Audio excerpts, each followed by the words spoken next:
This is Radical Spatial Futures, a project on spatial resistances, collective speculations and radical imaginations. You're listening to Confronting Radical Imagination, a conversation series asking, what is the role of spatial practice in contexts so deeply conflictual that alternatives are not even considered possible? In this reflective journey, I confront spatial practitioners from around the globe with the notion of radical imagination. What does it mean to them? Is it valuable? Is it an inherent part of design and spatial practice? What is the role of imagination in wider processes of change?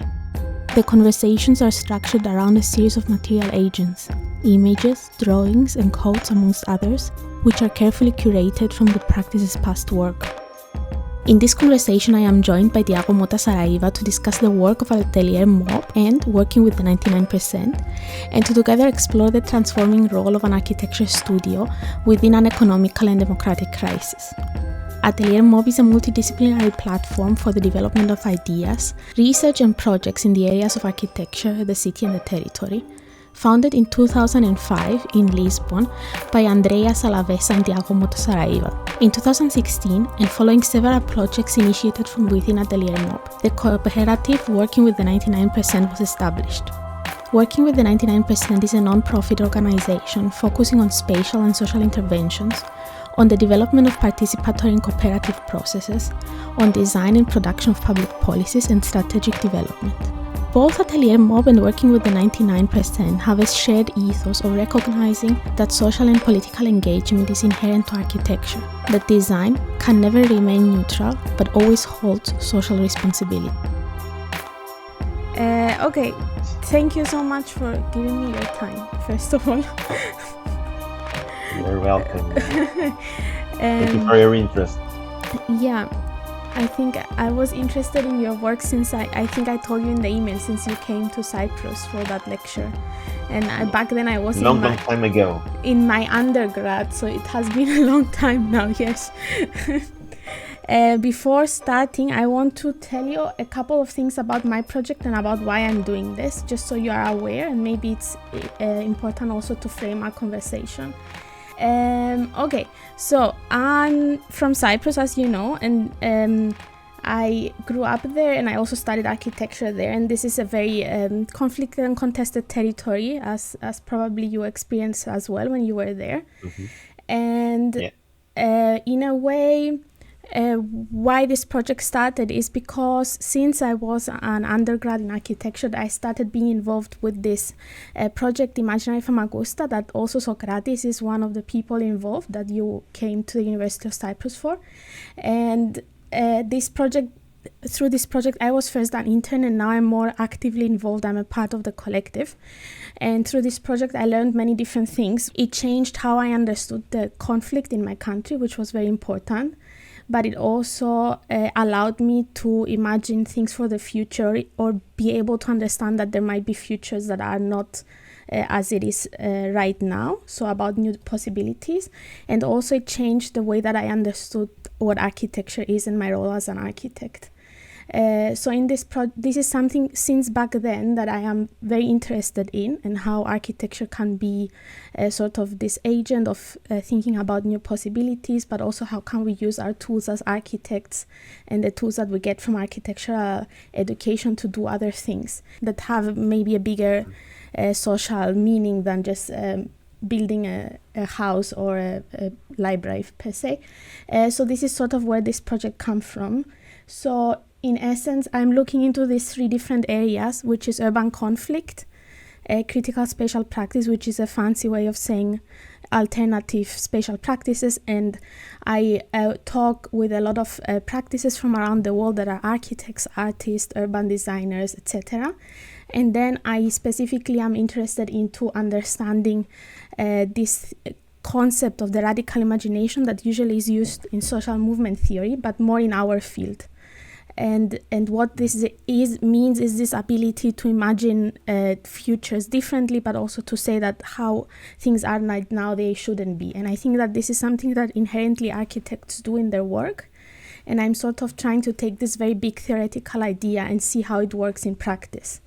Okay, sorry about this small monologue. So going to your work, I know that most of the projects that you're doing are in Portugal, and in Lisbon mostly, but also in some other areas around Portugal. And obviously the context is not the same as Cyprus, and it's not a divided city, but this is also something I'm trying to do to see how we can open up how we talk about conflict and contestation in territories. And I know also that when you start discussing a lot of times the projects and your practice, you always start from this very important moment that is the 2011 financial crisis, and what the role of architecture is during this time. And I think this is a good starting point for our conversation as well, if you want to tell me a bit more about how you understand this.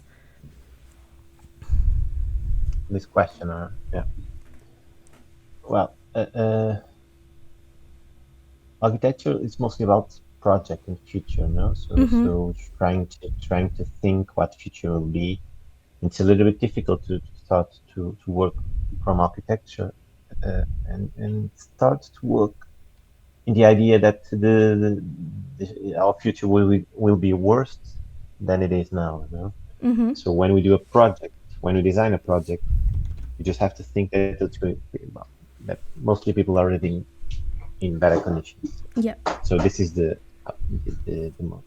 idea. So during crisis, what was, well, on that time, 10 years ago, what was asked was that people, at least here in Portugal, will lose a lot of things and they will live worse, which is something in a way that was going into against what the basics of architecture is.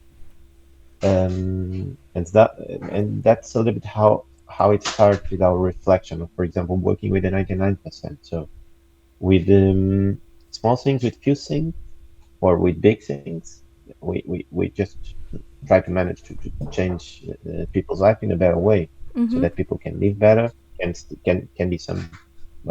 be like someone living in a flat, but it can also be like a kind of community or a neighborhood, with small changes or with big changes, always starting by scratch and not leaving one of the characteristics.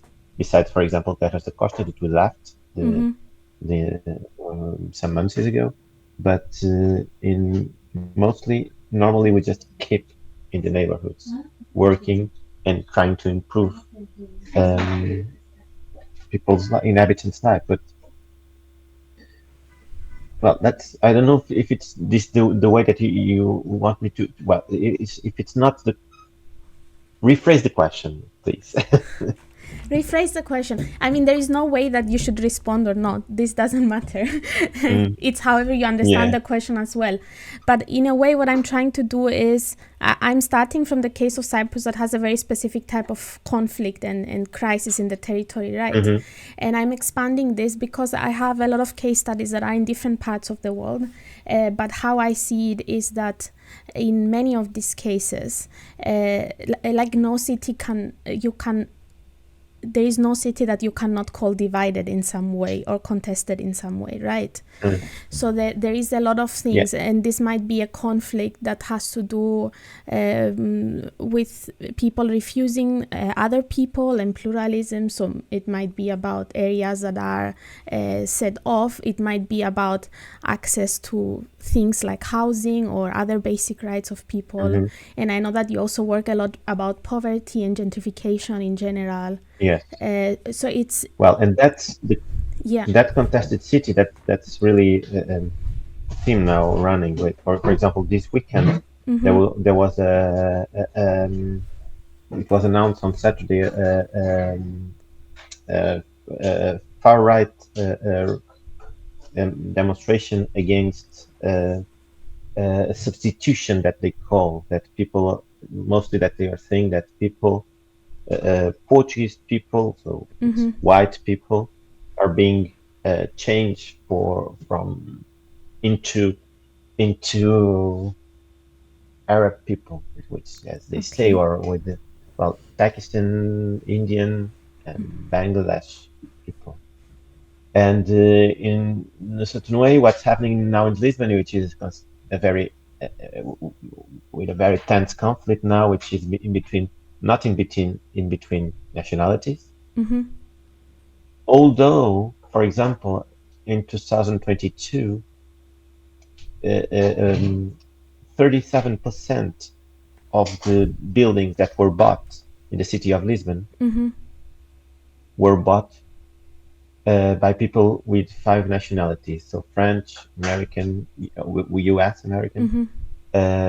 UK, um,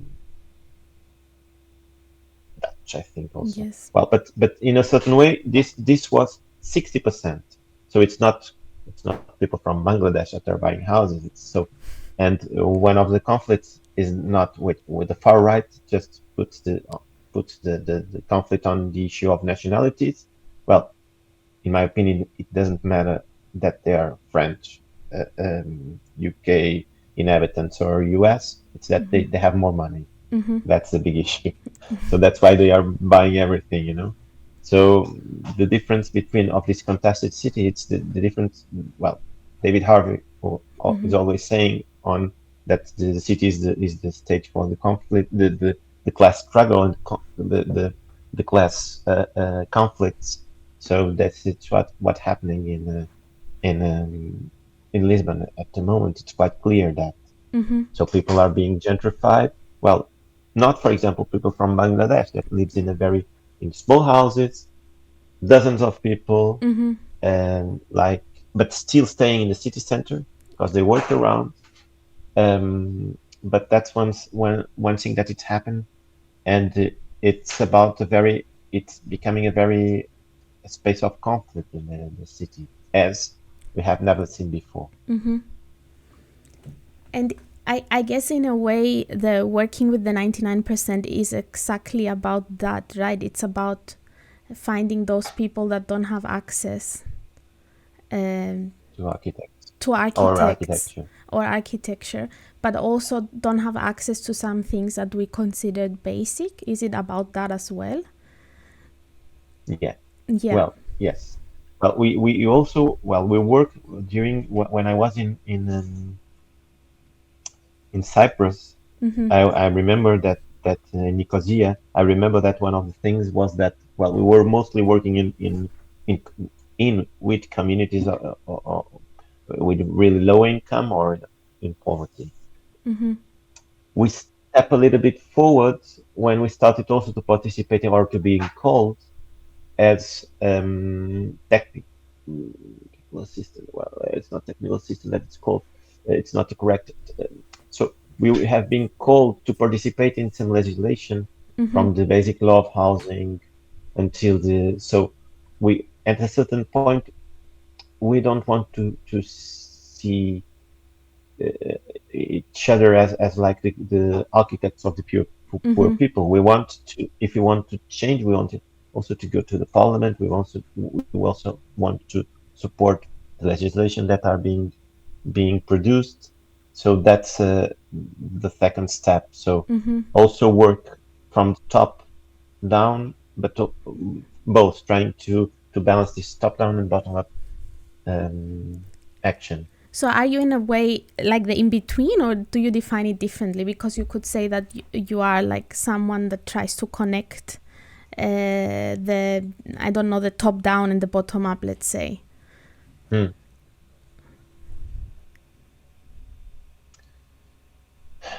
Well, for us, it's quite clear when not in between. Let's Mm-hmm. say, I must say that where we feel much more comfortable, it's on the bottom processes. But we do understand if we want to really be change that have to play the role of the architect Mm-hmm.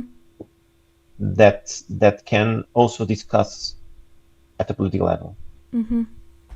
So So in a way, I guess what's your role within it as an architect in policy change, right? Because I think there is a lot of architects that try to dabble in that, but it's not always clear mhm, what to everyone what you can offer as an architect to that. mhm. Well, for example, right now we are quite engaged, which is not for people with low income. Mm-hmm. Sorry. right now we are quite engaged in the cooperative movement of housing. So helping people to get together and to create cooperatives that can produce their own solutions for their houses.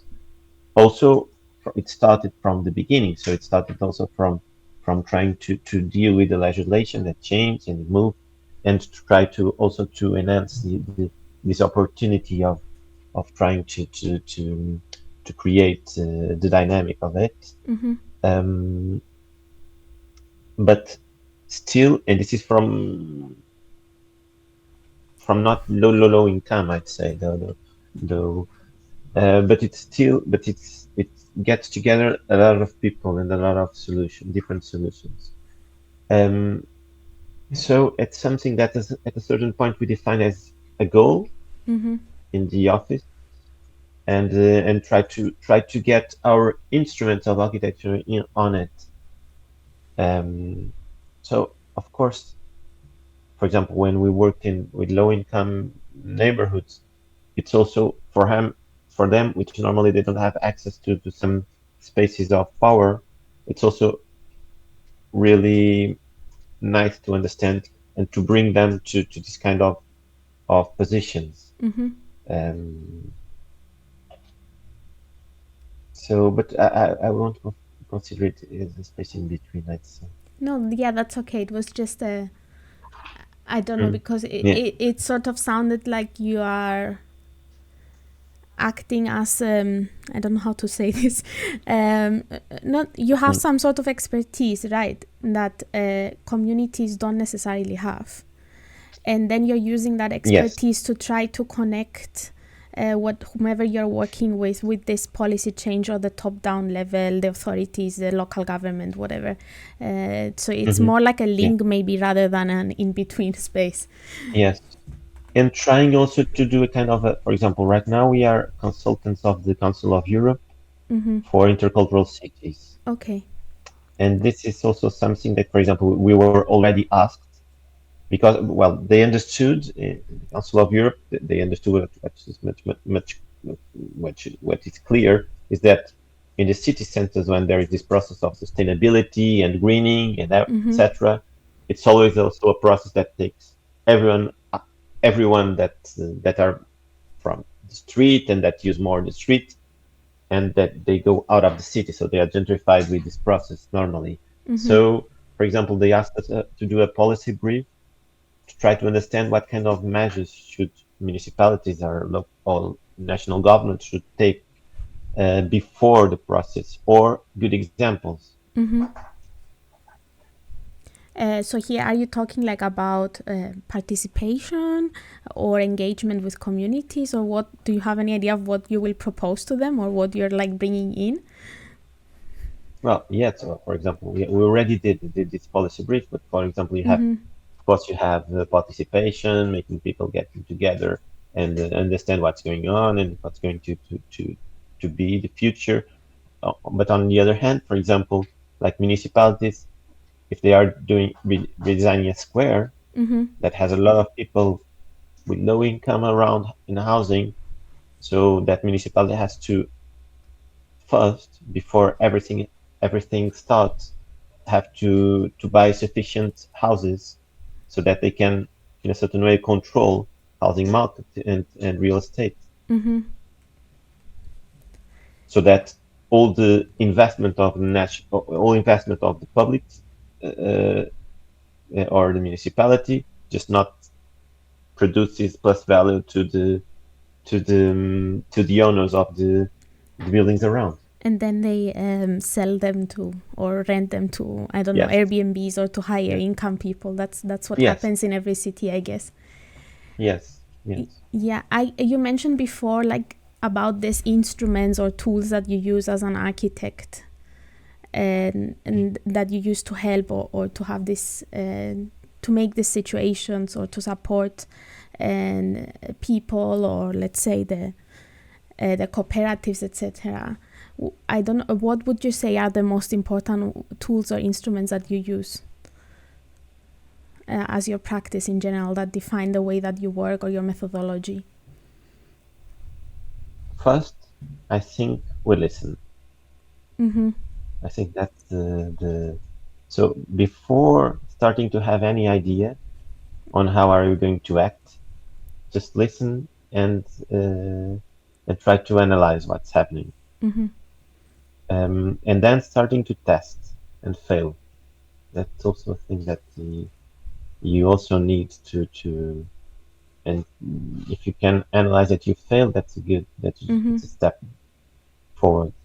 When you I say think that's test, in that. what way do you mean? Well, sometimes testing doing some stuff that it's not the objectively Mm-hmm. the thing that we are asked for, but for example, in Quinta do Ferro, in the city center of Lisbon, we Mm-hmm. tried to test in a kind of a we did a survey in the beginning, lots of answer with a just a blank page. Mm-hmm. So what do people do? Do people think that it's most needed? Urban gardening was one of the things. But then we started to propose urban Mm-hmm. gardens, and people don't didn't want to use it, and no one really wanted to have it on there. It was something that people has on their mind as the beautiful thing in Mm-hmm. city. But on the other hand, when you start to discuss and design it, they don't want it. They just didn't care of it. And in fact, they were right. It didn't make much sense. Mm-hmm. However, because you have it this on your in your in well in your mindset, it's Mm-hmm. something that it's good for Yeah. the city. So it's green, it's good. Urban gardens are good. Okay, but then it's not like that. Well, it's not everywhere. Mm-hmm. That makes sense. I guess also from what I see in a lot of the projects, you also use mapping as a tool a lot. So sometimes it's about mapping the existing or the Hmm. housing or whatever, and I feel like Yeah. you use that as a tool both like to make something visible but also something that you have to talk with people with, because it's something physical, Hmm. right? It's also our way to understand what are the big questions. Mm-hmm. It's a little bit a thing that we do it sometimes for our own more. So in a way for you to understand the reasons or why you're doing this and what you're trying to do, right? Yeah, Do you find that yeah. it's hard to, because I'm involved in similar projects in the past also, and many times it's very hard to actually bring people in, and you Mm. tend to present it in a very nice way that, oh yes, everyone participated, they came, we had consultations, we had discussions, etc. But in practice it's not as easy to do. No, Mm-hmm. and I do understand why. Well, you know well, 100 years ago, Mm-hmm. you have this fight from the unions that you have 8 hours of work, 8 hours of sleep, 8 hours of labor. Mm-hmm. And in fact, well, for example, gentrification made that you have still 8 hours of work, but then you have the movement to your house, Mm-hmm. which is in your part of leisure. Then you go pick up your kids, and you have something else, and you have a lot of things, and you have to do the dinner, lunch, etc. So you have the leisure, which was, and the leisure was space that you have to do your community works, your participation. It's all on your leisure period. Mm-hmm. So more and more people, this leisure periods, it's attacked, it's blocked Mm-hmm. with several things that you have to do, and also because you're tired sometimes. Yes. So, and you when you do participation, you're asking that people give a little bit more time of their leisure or their time to be with their families and stuff. Mm-hmm. So, so that's natural thing that people don't feel that. Mostly, if people don't feel that, it doesn't, it won't happen anything. That's something that people. I'm always saying that to destroy a process of participation, Mm-hmm. if the municipalities want to destroy it, it's not saying no, because then people will get mad normally and they will resist and they will confront and go Mm-hmm. for conflict. It's to say yes, but doing nothing Do nothing. afterwards. Mm-hmm. Because So that's the thing. That's the thing that makes people start to think on their way that, okay, I lost so many time of my leisure time with my family and everything, and nothing really happened until now. Mm-hmm. So when people start to feel that something is changing, people start to get in more and more, Excited. Mm-hmm. and excited. Yes. So the most important part of a participatory process is to make decisions and act afterwards, even if there are small decisions, if it's a huge process of participation. But if just people start to understand that, okay, on the last meeting I proposed this, and it's also that it was a small thing, just painting a wall, Mm-hmm. and it happened. Well, it's something that makes you feel part of the an useful process. You also said that, let's say, when something doesn't happen, it's the best way to stop, like a project or participation. But do you think that, in a way, your projects or the involvement of people in the processes of your projects also supports them to see that there might be an alternative, or we can work for a better future? Do you think you support them in that, or is that something that already exists there and then you go to help it go forward?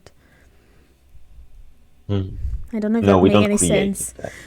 it. We don't create from, yes. Mm-hmm. Well, I think we try to, of course, we try to engage more people. Mm-hmm. Of course, also, for example, if it's neighborhoods that come to ask us to participate on something, it's because they know us from the successful things. Mm-hmm. So they really do hope that we will have the solutions, Mm-hmm. you know? So which is something that also it's a little bit heavy for us to, because sometimes, okay, but you did it on that neighborhood, so you're probably going to do it here. So that's okay. So they do trust when they Mm-hmm. come to us, which is also something that you need to Yes. conquer this trust. Also Mm-hmm. because if there is funding, because we don't work for free, Mm-hmm. so there is funding, and one of the things that destroys the connections in between group of technicians as us and communities are how much are we earning with this. Mm-hmm. It's always something that it's a tense thing. So to be pretty much clear, for example, we always try to so that neighbors associations are the ones that are funded and then they pay us, Mm-hmm. so that it's That it's through not them. we get Yes. the fund. Yes, And then you not that we distribute it. get the fund. Yes, because if we get the fund, there is always the gossip on, oh, they are earning so much money, millions, thousands. So so that's something that we try So to is it avoid. is the way that you usually get your projects, community group or association contacting you, or is there also cases where you go somewhere and you're like, something needs to happen here and we can support this, and you try to find the Now it's happening organization? more that what is happening more now, it's people come to us. And people come to you, and you think this is because you Hmm. had have successful projects and you people know you as this Yeah, person or group that does this yeah, sort of work. Okay, that's yeah. interesting. Is that also in part due to because I know that you've done a lot of other things, but I think your like office's name, ateliermob, and working with the 99 is always associated with the community kitchen in Teras da Costa. And this is because of the award and of all of the publications. But do you think this is also one of the reasons that people contact you, or do they know about other projects? No, I think, for example, we get a lot of contacts not because of Terra da Costa, because Mm-hmm. Terra da Costa is a shanty town. Yes, it's a So people completely don't different. when they yes, and Mm-hmm. people don't want to refer to that. Mm-hmm. So they don't feel, which is also, yeah, Mm-hmm. happening. They don't feel that they are, well, I don't live in a shanty house. It's not, I don't want a community kitchen. Mm-hmm. We don't, we never had anyone else asking us for a communitarian Mm-hmm. kitchen after Terra da Costa. But for example, on process of get building permits and to that's something that we are often called. So some work that we did here in the city of Lisbon, Mm-hmm. that also happens. So and well, and also municipalities. Some municipalities asking to work with the Roma communities Mm-hmm. around Portugal, because Roma Mm-hmm. community is the one that are most well, in Marginalized. Portugal it's very marginalized, Mm-hmm. yes, and they are not so much in Yeah. Portugal though.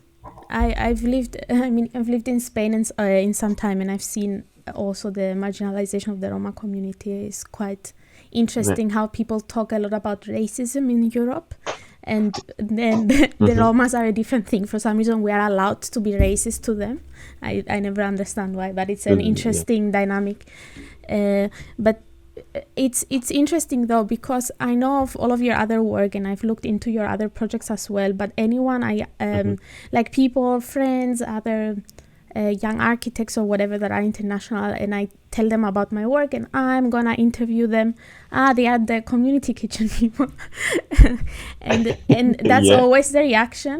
And I feel like in a way the project has been romanticized uh, by the Hmm. architectural community, and I wanted to ask if you agree on that, or how do you see all of this Yes. Yes. publicity that it got? Well, it was quite important in 2000. Well, we started work there in 2012, and Mm-hmm. kitchen was uh, open in 2014, so 10 years ago. Mm-hmm. And it was quite important to get mediatic attention on that time for that neighborhood. Mm-hmm. And in fact, from 2014 till 16, it was a very happy moment on that neighborhood because, well, the mayor went there to say that they were going to be relocated and they will have proper houses Mm-hmm. and relocated for an area that, well, 700 meters far from Mm-hmm. there. So it was pretty much okay with proper houses where they were being asked how the houses should be. It was a very nice moment in Mm-hmm. 2 years because of that mediatization of the kitchen with the Art Daily Award. It was quite Mm-hmm. relevant for us because it was like the better public building Mm-hmm. of the year, um, and everyone wanted to go there to see. We could have it in a city town like architectural students taking picture of the kitchen. You know, that was Yes. pretty much okay. Then then the municipality changed from the political party in 2017, Mm-hmm. and they were just totally avoiding us. We never managed to have meetings with them. They blocked and blocked and blocked. We kept a little bit like trying to manage the issue of the electricity there, with a lot of difficulties. And there, like another structure that is from connected to the church, uh, had a project of 1 million euros to there. Well, Mm-hmm. but it was just they brought people, they did travels, they did some gardening with people, but not really structure. So we for the kitchen we got funding, I think of 50,000 euros to do Okay. the kitchen and to do, and these ones were there for 2 years with 1 million euros, Mm-hmm. and but we kept there and a little bit lonely. And then with the COVID, it Mm-hmm. was it totally destructured the neighborhood. Mm-hmm. So these were the areas where the drug dealing came back there. Were the areas of the parties, anti-COVID parties. Mm-hmm. There were lots of the police didn't go there, so it was totally out of the network. A lot of people left, Mm-hmm. and people start to leave. A lot of people came in, so it changed the thing, and the kitchen was, well, in 2014, kids when they leave school, they were there during the afternoon, doing their homeworks. Mm-hmm. There was kind of a system of organized homeworks there. And in 2000, after COVID lockdowns, you just can see sleeping in the kitchen some people that just were buying drugs there and staying there and taking that, right? So it started to end with no municipality around, no. Mm-hmm. And what is now there is a huge process again of funding, but it was quite clear from the municipality they didn't want us to be there because we Okay. didn't say so, just yes, yes, and yes. And there are some group of people that are okay trying Mm-hmm. to do some work there. So that's why we just stepped back and we announced that we are not going to Mm-hmm. stay there working. Um, and let's see what's happening because there is another field of funding there. Let's see if they manage to do something. Mm-hmm. How is it going on? Yeah. Because our goal, I was only saying that our goal, the better award that we could get for the kitchen was in the day that it was dismantled and moved to a proper neighborhood where Mm-hmm. people could live decently. Yes. I mean, and you started at some point also a process of mapping the housing and discussing with them, having participatory workshops on future housing, right? So it's very clear Yes, that it was not just the kitchen, but it was like a long-term involvement that you were trying. In yeah, a way, I always saw the kitchen, the only thing that the kitchen was for in the start was to bring water to the area, but also to bring this sort of visibility that you yes, were mentioning, also for, totally that. yeah. And I think it's double, isn't it? Both for other people to have to know that this neighborhood exists and that these conditions, but it's also for the people there to feel like and to think that there is another option and they can get a better, like they have an option for the future. uh, Hmm. and so it was in a way just a catalyst. The kitchen, it was not about the kitchen as a building. um, but I wonder, do you think that what do you think was the most valuable thing or impactful thing that happened there? And do you feel like in a way that the municipality didn't value the work that you did there for so many years and that's why they don't want to include you, or is it because of another reason? Well, they were always afraid of moving that people Mm-hmm. because they were afraid because well, mostly they don't vote. Mm-hmm. They are depreciated.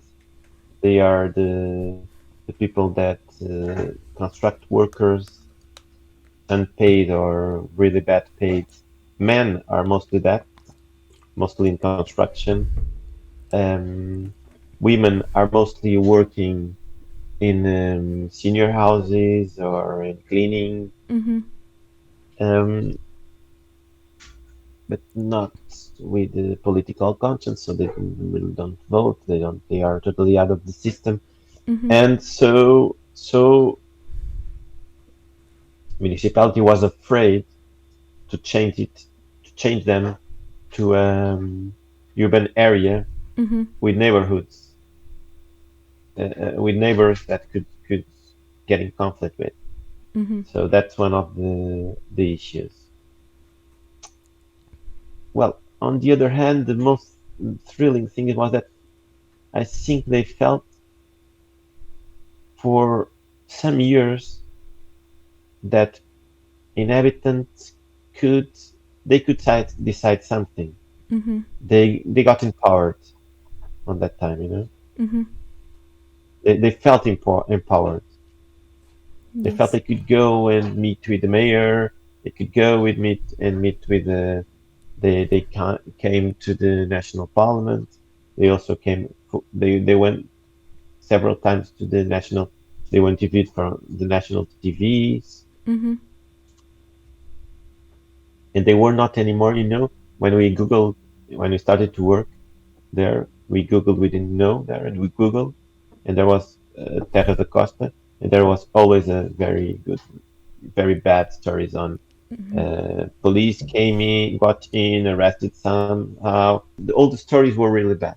Mm-hmm. And from one day to another with the kitchen, if you still Google Mm-hmm. Terra da Costa, you'll see a thick military kitchen. Mm-hmm. And they're very happy. So it changed the Google thing at least. Yes. Do you think you also changed? I mean, yeah, you said it. they felt empowered, like they felt in a way that they could achieve something. Yeah. And this doesn't exist anymore, it seems, unfortunately, maybe because of COVID as well. This sense of COVID was really empowerment. bad there. Yeah, that makes sense. I mean, I think it was in many different contexts, even like in other projects or communities, even between friends. COVID suddenly came and just like toppled everything and changed the way that you interact with other people or the way that you create community. So it makes sense that it became different. Do you think there is something that you could have done or something that you would do differently now after like thinking about it so many years after?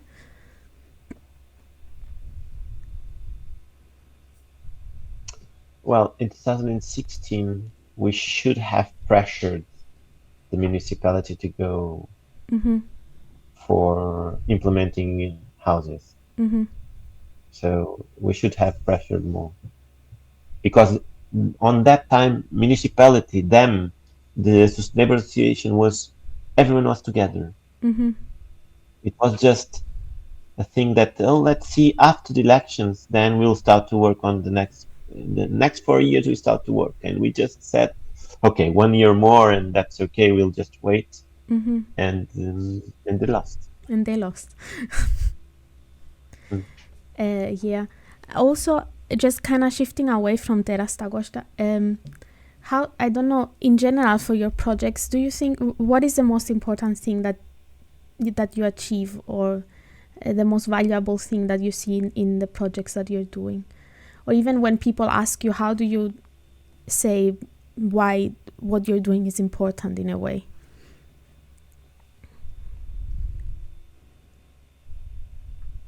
I'm still to understand that. No, I can't. I don't know how to answer that. Yes. I mean, I whenever I get this question, So I'm playing my Joker. Yes. I mean, I'm that's playing it. my Joker now. I am as well, because whenever people ask us, like as Imaginary Famagusta, or in the case of Cyprus, etc., why are you doing this? Why is this important? You're not building anything. You're not like. Also, I think people, when you say that you're an architect, they come with a very preconceived notion of what you do in your job. And then when you don't do that, when you don't build buildings, or when that's not the only thing you do, they don't understand what you're trying to do.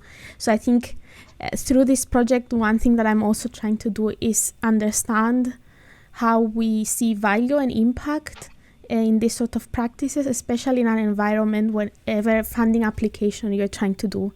You need to say what your impact is, or in academia you always need to talk about the impact of projects, right? So I'm trying to see what is the actual impact for us doing these things in practice. For us? Yes, what do you think is the important thing, but also how would you present that to someone else? As an architect or as a person? Is that separate? Is there the Tiago architect and then there is the Tiago person? No, but I can answer differently, you know. Okay, I want both answers then. As an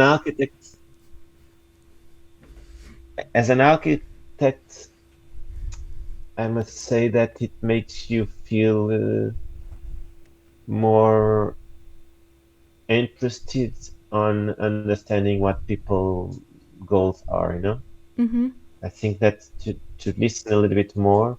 So I don't want, when we start this kind of processes, you don't really have a standard answer to things. So I imagine that, well, if for example, we more and more we were doing some competitions on a housing for public housing, and we are more and more, and we don't know how it's going to live on that, and more we are designing typology, but always more or less the same, and try to improve it, but not testing it. So that's the thing that it's weird in this situation when you have people normally, well, people with in a such an extreme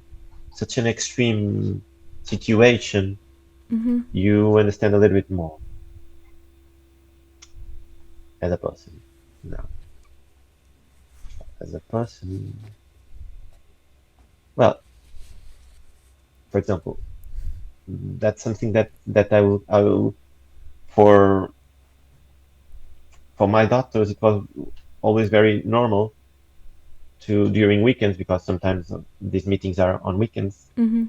to go to a different neighbors where they don't live. So and get and play at a certain point from people from kids from the neighborhoods, which I think it's totally they are more used to that, Mm-hmm. to adapt to different circumstances, and to which I think it's very useful for them. Mm-hmm. That makes sense. I think you also mentioned this before, but I also listened and the same thing Mm. in a lecture that you gave in the activism series lecture. So I sort of listened to that in preparation. And you said that as architects, what we do is project the future, right?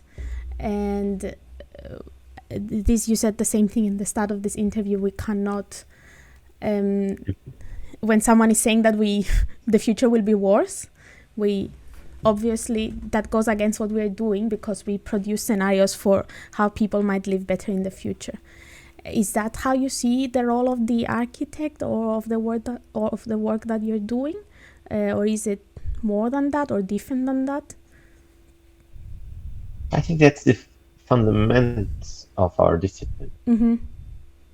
We cannot. That's why, for example, I'm quite skeptical on designing prisons. For Mm-hmm. example,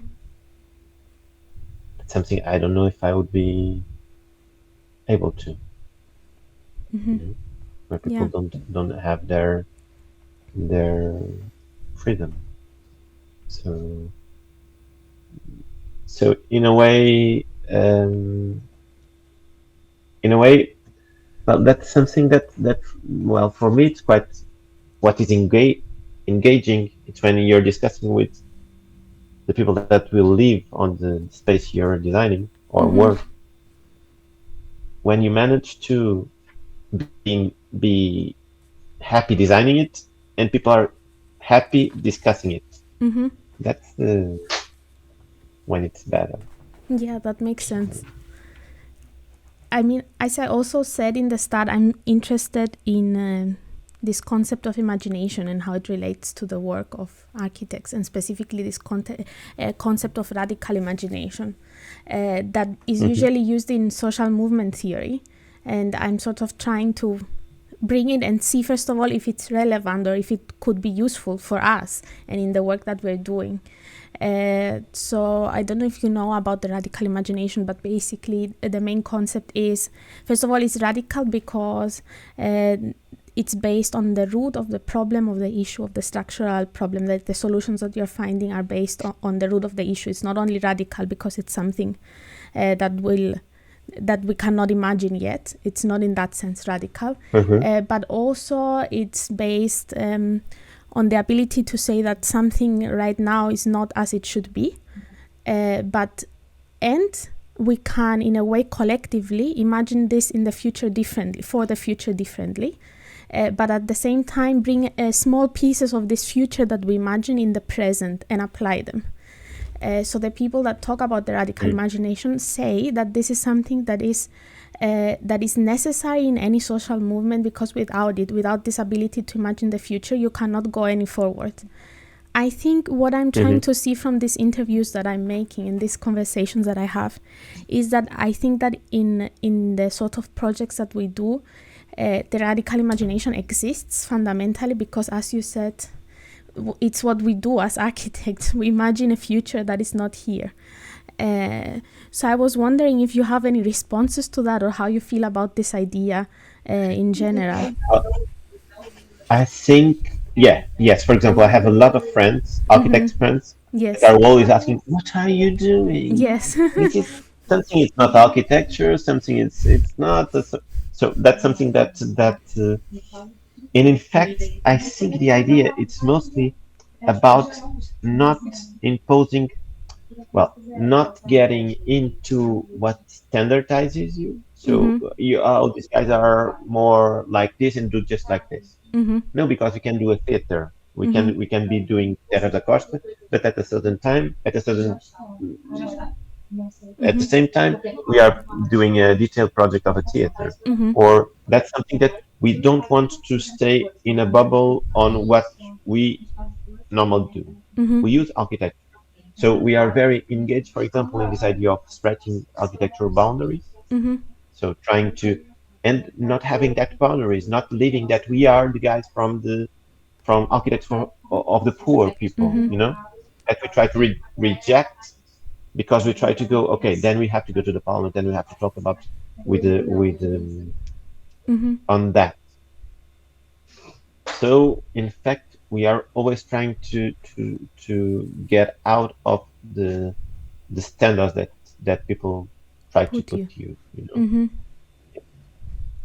So no more communitarian kitchens. We don't know what No, to do. but yes. I actually, it's very interesting because doing this process and finding people to talk to, I ran across so many different people that do community kitchens. And it makes me ask myself many times, what is it about the kitchen? I don't know, as a Yes. space. And I think it means different things from project to project, but it's usually a way to bring people together or to get something different from the situation, if that Yes. makes sense. And you know, Teras da Costa was almost never a communitarian kitchen Mm-hmm. because, well, in the beginning, there was a wedding, a huge wedding in the neighborhood that was there. They also killed a pork. Mm-hmm. So so in the beginning there were several. It was like a kind of a space for the events of the community. Mm-hmm.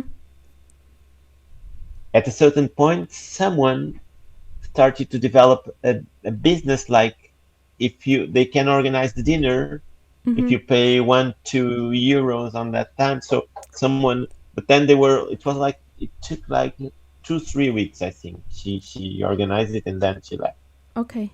And then the commentary kitchen was was the space, the public space, the facility, the community facilities that they have. Mm-hmm. You know, Yes. that was the space. That was the center. Mm-hmm. And I feel like I don't know how to say this, but I feel like the concept of radical imagination and of imaginaries in general is very relevant to this, because the way that I see it is that it first of all, it's about a recognition that something needs to be done here, right? And then it is also about saying, okay, in the future, in the very far future, we would love these people, we would want for these people to be in appropriate housing and have access to all the same services and needs that everyone else does.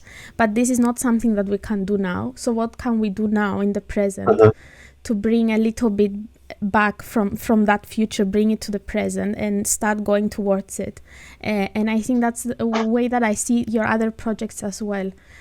So many times there is some goal that is farther away. So there is a clear goal of where we would like to be, but this might not be achievable in this moment, in the present. So it's what are the small steps, as you also said before, the small things that we can do day to day, actions that bring us slower to this change that we want. But you also have to always keep in mind what are your matrix or the basics. So for example, I remember at a certain point with Teras da Costa, some people that were not living there but that were participating in several organizations that were working there started to discuss, but it was good that maybe you can renovate their houses, and they stay in a very nice area because this is a kind of a field with a very connection with the agricultural fields. So it's a romanticization. Yes, aestheticization. Yes, romanticization of it. Even someone that slept there at the floor of someone's house and took a lot of pictures on Facebook, and did a kind of a description of how good it is to live here. It's the basic thing of living here with nature and stuff, And we Mm-hmm. were quite uh, tough always on that. So when Mm-hmm. people start to say, no, but maybe they can stay, we can get better the roofs, and you can get something, and we just said, we were always saying, no, no, no, we will not do that fight Mm-hmm. for you to stay here. We do think that you have to leave this place, also because it's ecological and agricultural field, Mm-hmm. and you have to move to a more urbanized area. So that was something that was, in fact, it we had a lot of tensions because of our mostly with people from organizations that were not The residents. living there. Mm-hmm. So, but also with the people inside. Well, in fact, there were two or three people that wanted to stay there. Yeah, I think that always happens. And you're right that this is very easy to take this notion, especially when we talk about imagination and hope and things like that and dreams, as this very Yes. aspirational, theoretical, utopic thing, right? And the Mhm. the way is how is it actually connected to reality, and how do we move away Yeah. from this utopic meaning, theoretical meaning of it, to something that is more structured. Okay, I guess something that I wanted to ask you is, when I was listening to this lecture of yours on activisms, in this lecture series, activisms, I wondered if you actually consider yourself an activist.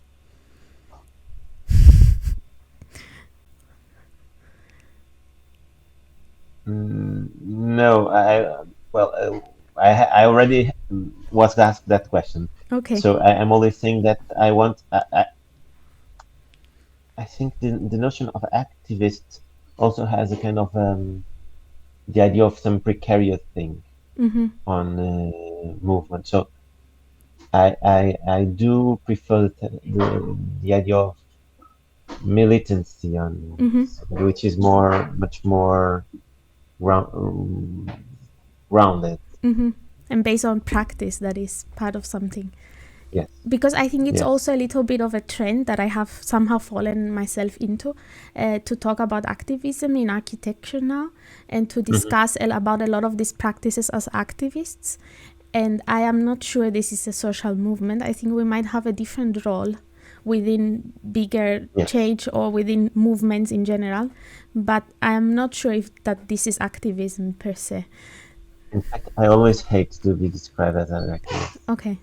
I must say, Yes. I always try to go out of it. Mm-hmm.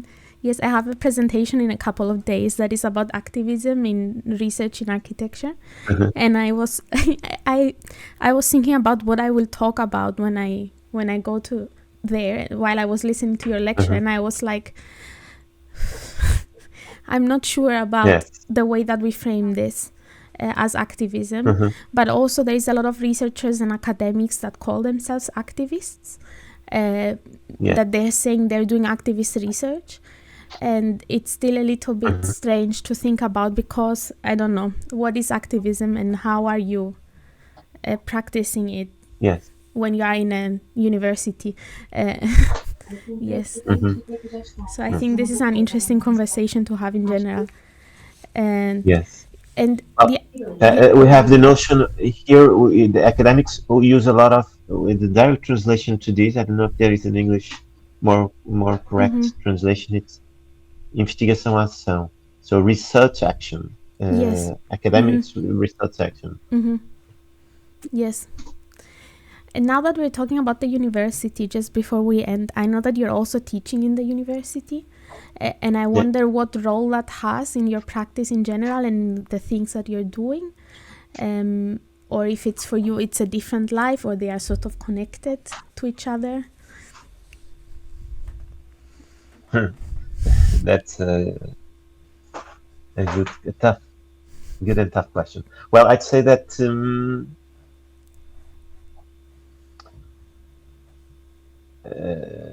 sometimes teachers. Well, I'm coordinated from. So Mm-hmm. I have no I'm not doing programs. So we in the School of Architecture in Lisbon, we have conventional programs for pedagogical convention programs. I must say that, of course, I put some things that I do and think in my classes. However, it's in a very tight ambience of producing with expectation. I'm doing it the first 2-3 years always. Mm-hmm. So it's just like the basics of architecture. Mm-hmm. Although, for example, students are more and more interested on the things we do. For Mm-hmm. example, one of the things that they always ask to come to the office and to try to understand what we do. Mm-hmm. And if we do workshops, they To inscribe. join. They Mm-hmm. so. But I try to. That's also I try to adapt myself to. I must say that to understand more and more all other ways of thinking. Mm-hmm. But for example, in the School of Lisbon, it's very nice to have because you have very good and nice students, very engaged Mm-hmm. also. I guess it's also about, as you said, different ways of thinking, but also for the students, giving them the opportunity to see that it could be this, but it could also be this or this that you do in your life as an architect. Yeah. Yes. Yes. I Yes. think that's very In fact, true. now I'm teaching, Lara. In fact, I'm Mm-hmm. teaching now. Just in this semester, I'll be teaching a course which is an optative. So it's with lectures, which Mm-hmm. is called praxis. Okay. And I'm only inviting people that are architects, but they are doing totally different things. Totally different things, yes. Not totally, but different things. Yes, I'm also teaching because I do some teaching on the side, and I'm mostly teaching a Masters of Urban Design course here in the University of Sheffield. Okay. Actually, with Emre, that is also part of the Imaginary Famagusta collective. With Emre, yes, I know him. He's also in him. Sheffield now, so we are all in Sheffield now. Oh, I didn't know. So Esra as well. So 3 of the 6 Imaginary Famagusta members are in Sheffield, and in this course we have a module that is called Trajectories of Urban Design, where we talk about the different, let's say, lines where it could go, and we invite practices that do things that are not exactly what the students imagine. And I think it's a very interesting conversation to have. But it also changes, because I know from myself, it changes a little bit about how you understand the role of what you're doing in general. Yes. Yeah. That's right. Okay, I think I have 1 or 2 final questions before I let you go. And I guess one is, so these things that we're doing are very hard, and in a way they take a lot of effort and time, and it's a way, it's a struggle in some way, but also they give a lot back to us. And I always like to ask, what is it that makes you keep going and wanting to do these things despite the hard parts of them?